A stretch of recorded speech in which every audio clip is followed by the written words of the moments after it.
자, 여러분 반갑습니다. 이번 시간에는 송시일고 기출문제를 한번 풀어보도록 하겠습니다. 2017년도 1학기 기하 벡터 객관식 14번 문제였는데요. 배점은 4.6점이었고요. 객관식 중에서는 가장 배점이 높았던 문제입니다. 그러니까 난도도 가장 높다라고 말씀을 드릴 수가 있겠죠. 자, 우선 문제를 한번 읽어보도록 하겠습니다. 삼각형 ABC와 같은 평면 위에 있는 점 P가 다음 조건을 만족한다라고 되어 있고요. 조건은 두 개 되어 있는데요. 자, 가조건 AB의 길이가 3, AC의 길이가 4, 그 다음에 각 BAC가 3분의 2파이다. 그러니까 결국엔 삼각형 ABC에 대해서 알려준 것 같습니다. 자, 그리고 나번은 이 AP 벡터 마이너스 이 BP 벡터 마이너스 CP 벡터의 크기가 1이다 라고 하는 벡터에 관련된 식을 하나 줬고요. 그 다음에 이제 이 두 조건을 이용해서 AP 벡터의 최대값과 최소값을 구해서 곱하세요 라는 그런 문제가 되겠습니다.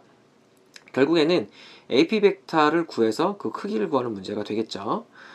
이 문제를 접근하기 전에 포인트를 한번 잡아보도록 하겠습니다. 포인트 1번은 뭐냐면 주어진 상황에 맡겨서 도형을 그려서 특성을 파악할 수 있느냐라는 겁니다. 특히 이제 기하 벡터 문제를 풀 때 도형을 잘 안 그리시려는 학생들이 있어요. 귀찮다고. 근데 기하 벡터, 특히 벡터 문제는 도형을 그리지 않고 문제를 풀기가 그렇게 녹록지는 않을 겁니다. 꼭 그려보는 연습을 해보셔야 돼요. 그래야지 실력도 늡니다. 자, 두 번째는요. 주어진 것을 봤을 때는 결국 위치 벡터를 계산할 수 있는 힘이 있느냐라고 하는 거고, 그 다음에 삼각형의 변의 길이를 구하는 그런 스킬들을 좀 아실 필요가 있습니다. 어떤 스킬이 있죠? 삼각형의 변의 길이 구하는 거. 비거는 얘가 뭐냐면 피타고라스 정리죠. 피타고라스 정리를 이제 이용하면 변의 길이를 구할 수 있는데, 그것도 알고 있으셔야 되지만 코사인 제2법칙이라고 하는 것도 꼭 알고 계셔야 됩니다. 뭐 교육과정에 빠졌기 때문에 뭐 안 이울래요 이런 친구도 있을 수 있는데 꼭 아셔야 됩니다. 꼭. 그리고 위치 벡터의 계산도 여러분 위치 벡터의 개념을 이해하셔야지 이 문제도 손쉽게 풀 수 있을 거라고 생각이 들고요.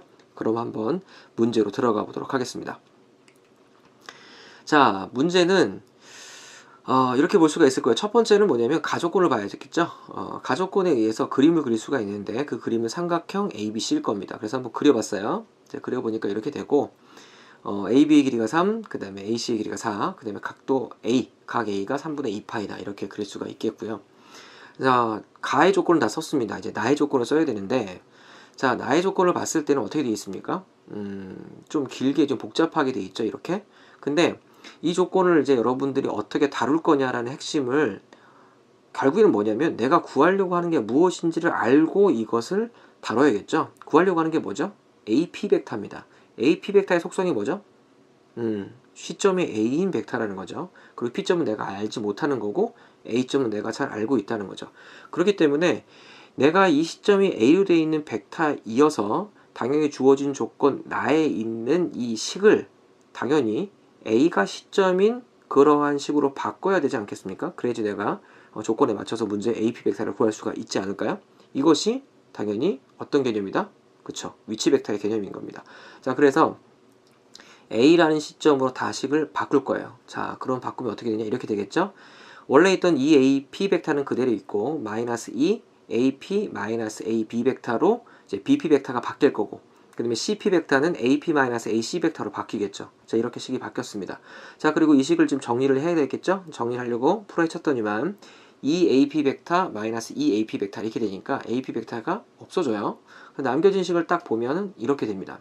자, 이걸 이제 정리를 해야 되는데 잘 보시면 아시겠지만 AP 벡터 P점은 모르지만 앞에 있는 이 AB 벡터하고 뒤에는 AC 벡터는 우리가 잘 알고 있는 벡터예요. 자, 그래서 이걸 선생님이 이렇게 바꿔놓고 앞에 있는 이 AB 벡터하고 AC 벡터를 미리 좀 계산을 하겠습니다. 어떻게 계산할 거냐면 요거를 이렇게 계산할게요. 자, 이 AB 벡터 플러스 AC 벡터는 AD 벡터라고 해서 D점을 잡을게요. D점은 없는데요. 우리 평행사변형법에 의해서 D점을 잡을 수가 있습니다. 어떻게? 그림을 그리면 되죠. 이렇게. 이 AB 벡터는 A 벡터의 2배를 늘리고요.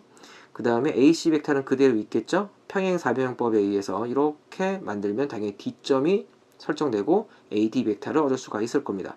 여기까지 되셨죠? 자, 그 다음에 주어진 식을 보시면 이제 정리된 식이 이렇게 될 거예요. AD 벡터 마이너스 AP 벡터. 자, 두 개의 A점이 일치하기 때문에 이 녀석의 시점을 맞춰서 계산을 하시면 PD 벡터 나올 건데 PD 벡터를 dp 벡터로 바꿔도 상관없겠죠. PD 벡터든 dp 벡터든, 왜냐면 절대값이니까 크기는 1이다 라고 문제 조건이 있겠죠. dp 벡터가 1입니다. 왜 dp 벡터로 했냐면 d점은 고정되어 있고 p점은 아직 우리가 모르기 때문에 선생님이 dp 벡터라고 식을 쓴 거예요. 자, 그 다음에 그러면 이 dp 벡터가 1이라고 하는 것을 한번 해석을 해봅시다. 자, 이 해석을 하면 어떻게 나옵니까? 이렇게 해석이 돼야 되는 거죠, 여러분들이. P는 D를 중심으로 하는 반지름이 1인 원위에 있다라고 여러분이 해석을 할 수 있어야 돼요. 이게 여러분이 알고 계셔야 될 어떤 개념입니다. 이것은 여러분들이 이제 자치와 벡터 방정식 이런 식으로 해서 여러분이 공부를 하셨을 건데 꼭 알고 계셔야 되겠죠. 뭐 쌍곡선도, 그 다음에 타원도, 원도 이런 식으로 여러분이 정의하실 수 있으셔야 됩니다. 자, 이렇게 정의를 하고 나니까 결국 이걸 그림으로 그릴 수가 있겠죠. 그래서 어떻게 된다? D를 중심으로 하고 반지름이 1인 원 위에 점 P가 놓여 있다 라고 되고요. 그것을 이었을 때 드디어 우리가 AP를 얻을 수가 있는 겁니다. 자, 그래서 AP 벡터의 최대 최소는 어떻게 되느냐라는 건데, 이것은 결국 원 밖에 있는 A점에서 원 위에 있는 점까지의 그 길이를 물어보니까 여러분이 1학년 때 배웠던 원 밖에 한 점에서의 거리 재는 거, 그래서 원 밖에 있는 점에서 원의 중심까지 이은 거리에다가 반지름을 빼고 더해서 최대 최소를 얻을 수가 있다는 개념을 여러분 알고 계십니까? 이건 1학년 개념이니까 알고 있겠죠. 자, 그래서 최대 최소는 어떻게 되느냐? AD 길이의 반지름을 빼고 더한 값이다 라는 것을 알 수가 있겠죠. 자, 그러면 이거에 맞춰서 한번 식을 전개해 보도록 할게요. 자, 여기에서 이제 계산을 할 건데 어떻게 계산을 할 거냐? 여기에서 나머지 그림을 제외하고 필요한 것만 건지겠습니다. 어떻게 건질 거냐면 여기만 남길게요. 자, 그래서 길이를 보면 아까 원래 있던 AB 길이가 3이었기 때문에 이 길이는 6이 될 거고요. 그 다음에 이 길이는 4가 될 겁니다. 그리고 지금 내가 구할 건 AD 길이를 구한 다음에 그 길이에 더하기 1, 반지름 1이었으니까 1을 더하고 1을 뺄 거니까 결국 AD 길이 구하는 거 아니겠습니까? 그럼 AD 길이 구하기 위해서 필요한 정보가 뭐냐? 결국에는 여기 있는 각을 알면 좋겠다는 거죠.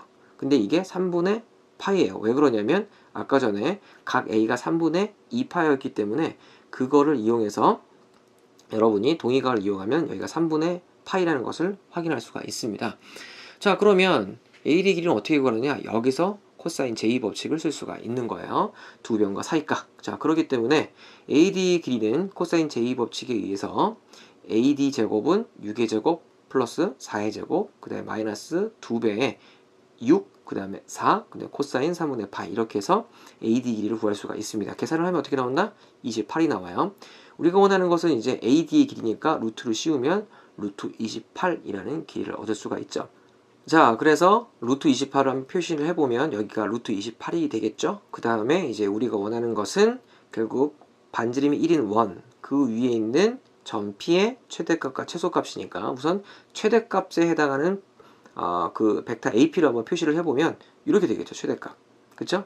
이 녀석의 길이가 AP의 절대값이니까 결국에는 이 루트 28에다가 반지름 1만큼을 더한 길이가 되겠죠.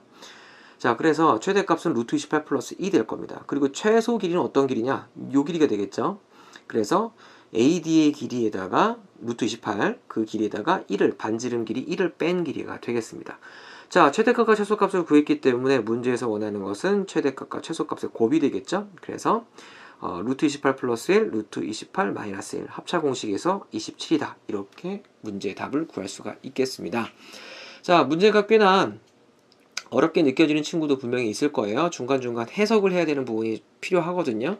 특히 뭐 D점을 중심으로 반지름이 1인 원을 해석을 한다던가, 아니면 밖에 있는 원 밖에 있는 점에서부터 그 원 위에 있는 점까지 거리가 가장 짧은 거리와 가장 긴 거리가 어떤 건지 확인하는 것도 개념적으로 여러분이 1학년 때 했기 때문에 잘 기억이 나지 않는 친구도 있을 겁니다. 자, 이런 것들은 여러분이 잘 점검을 해서 챙겨두시면 되겠죠.